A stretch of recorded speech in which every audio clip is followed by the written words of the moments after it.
Sangat tidak beruntung sekali ya. Akibat ulah ayahnya, Pangeran Juhyang ini menjadi marah besar. Bahkan kemarahannya ini tidak bisa diluluhkan oleh adiknya Pangeran Yangmyeong. Chungi pun memohon ampunan kepadanya, tapi di sini Pangeran Juhyang tetap tidak bisa memaafkan. Dan jika ayahnya tidak mau dihukum, maka Chungi harus mau menggantikan hukuman ayahnya. Dan hukuman itu adalah hukuman potong tangan. Dan demi ayahnya, Chungi pun menerima hukuman itu dan siap untuk dieksekusi. Sampai akhirnya saat akan dipotong tangannya, Haram memberhentikan hukuman dan memohon ampunan kepada Pangeran Juhyang. Nah, di sini dia bernegosiasi dengan Pangeran Juhyang untuk menebus hukuman Chungi.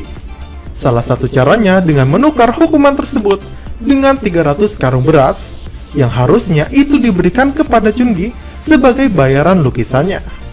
Tapi Pangeran Juhyang masih saja belum menerima tawaran itu dan malah meminta kalau bagaimana jika Cendikawan Ha merelakan apapun yang dia punya demi Chungi. Dan setelah Haram mengiyakan negosiasi tersebut, akhirnya permasalahan pun selesai dan Pangeran Juhyang akan menagih hutang budi tersebut kepada Haram suatu hari nanti.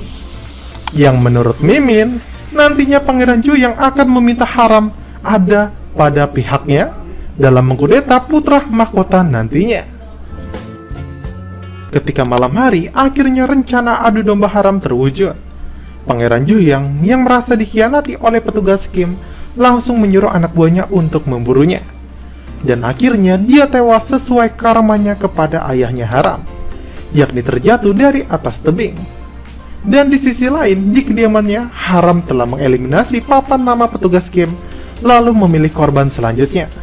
Di sini terlihat orang-orang yang menjadi incaran Haram, termasuk Raja, Pangeran Juhyang, bahkan ada Pangeran Yangmyeong. Tapi yang dia pilih adalah pion-pion kecil dulu, yakni Dukun Misu, yang harus mati setelahnya. Kemudian hari pun berganti, Haram kini menemani Raja yang ingin melihat-lihat karya pemenang perlombaan.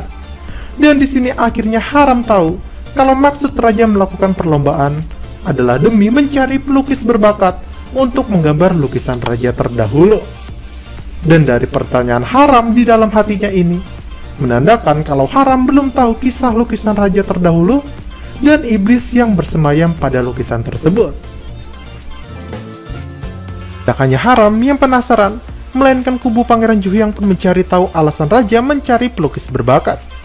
Dan karena rasa penasaran tersebut, akhirnya Dukun Misu menyantet pelukis saingan Chungi yang memakai topi caping untuk memata-matai gerak-gerik Chungi nantinya. Karena mereka tidak bisa dengan mudah memata-matai Chungi yang nantinya akan berada di Gohwawon, tempat para pelukis berbakat kerajaan. Sedangkan di sisi lain, Chungi sendiri merasa bimbang untuk bergabung bersama dengan Gohwawon, karena dia khawatir tidak ada yang merawat ayahnya nanti. Walaupun di sini gurunya sudah membujuk akan merawat ayahnya, Chungi tetap tidak bisa meninggalkan ayahnya begitu saja. Sampai akhirnya Pangeran Yangmyeong sendirilah yang turun tangan membujuk Chungi dengan berbagai persyaratan. Seperti anak buahnya yang akan disuruh merawat ayahnya Chungi, sampai dia juga berjanji akan memberikan obat Chungsimon. Dan tanpa pikir panjang, Chungi pun mengiyakannya, karena toh dia tahu mustahil dia mendapatkan obat yang seharga 300 karung beras tersebut. Esok harinya, Chungi pun berpamitan untuk pergi ke Gohwawon. Namun sebelum itu, Guru Chue membuatkan gulungan sutra untuk menempatkan salah satu lukisan terbaik Chungi yang dia sarankan agar diberikan kepada Pangeran Yangmyeong sebagai tanda terima kasih nantinya. Tapi di tengah perjalanan, Nenek Samsin kembali menemui Chungi, dan di sini dia menjampi-jampi lukisan tersebut agar sampai di tangan orang yang tepat, yakni Haram. Belum lagi Chungi juga disihir olehnya agar tidak langsung datang ke Gohwawon, melainkan dibuat nyasar ke kediamannya Haram. Dan Haram pun langsung menyambutnya dengan baik dan mengajaknya minum teh bersama. Lalu dalam percakapannya, Chungi berterima kasih karena berkat bantuan dari Haram, dirinya juga ayahnya berhasil diselamatkan. Tapi lagi-lagi Haram seakan tidak mau membuat Chungi berhutang budi dengan mengatakan kalau dia melakukan itu hanya agar dia bisa melihat lukisan indah Chungi lagi nantinya. Dan Chungi yang peka kalau Haram memendam segala persoalan di hatinya mulai berkata jujur. Jika anak kecil yang dikenalnya dulu sudah dewasa, pasti akan mirip dengan Haram. Tapi ternyata hal yang dikiranya malah salah besar karena anak laki-laki itu tidak ingin Chun-gi mengenalinya. Chun-gi tidak ingin tahu mengapa demikian, tapi lebih baik agar tetap seperti itu saja. Dan Chun-gi kembali menimpali bahwa dirinya mengingat semua momen bersama anak kecil itu dalam waktu yang sangat lama. Dan dia selalu ingat betapa dirinya sangat berterima kasih pernah bertemu dengannya.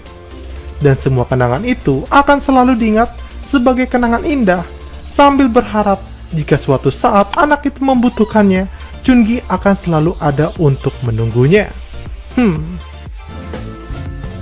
Usai berbicara dengan Haram, Chun-gi pulang kehujanan, menahan rasa sedihnya kepada Haram. Tapi di tengah hujan, tiba-tiba Pangeran Yang Myung datang, memberikannya sebuah kain untuk berlindung dari hujan. Dan momen pun bertambah romantis, karena Chun-gi yang kakinya terkilir harus digendong Yang Myung.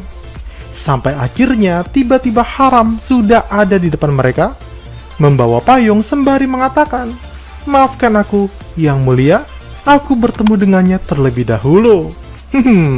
Dan episode ini pun berakhir sampai di sini. Oke, kalau kalian suka dengan channel dari Mimin ini, jangan lupa menekan tombol like, subscribe, dan nyalakan tombol lonceng notifikasinya ya, agar kalian selalu mendapat info menarik dari channel Mimin ini. Saya Mimin Cara pamit, see you sahabat Mincapedia.